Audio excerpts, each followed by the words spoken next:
I think what I learned, one of the things that I think I learned on my trip, you know, as a socialist, the word socialism does not frighten me, and I think it's probably fair to say that the Nicaraguan government is primarily a socialist government. You may recall way back in, when was it, 1961, they invaded Cuba, and everybody was totally convinced that Castro was the worst guy in the world, that all the Cuban people were going to rise up in rebellion against Fidel Castro.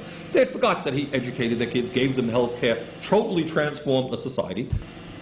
But just because Ronald Reagan dislikes these people does not mean to say that the people in their own nations feel the same way. How do you find the sincerity of Sandinista leaders? I was impressed. I was impressed by Father Descoto because he is a very gentle, very loving man. Ortega is an impressive guy. Ernesto Cardenal is a funny-looking guy. He's gray hair. And he really does remind you of a hippie. Did you have suggestions for them how they could organize their PR a little bit more effectively?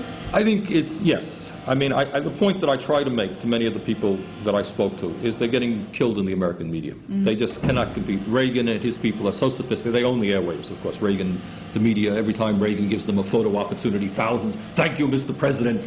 Thank you very much for telling us another lie. You know, the media, of course, is not allowed to ask sharp questions of the president. That's not allowed. And, you know, my point to Ortega is they are not getting their message of what they are trying to do out to the American people. And there's just no question about that. And they just don't have that kind of sophistication to understand how to manipulate the media. As you know, the White House has dozens of people who are trained. They are trained and well-paid people who are professional manipulators of the media. They have their contacts in CBS and NBC and ABC. That's what they're paid to do, and they do it very, very well.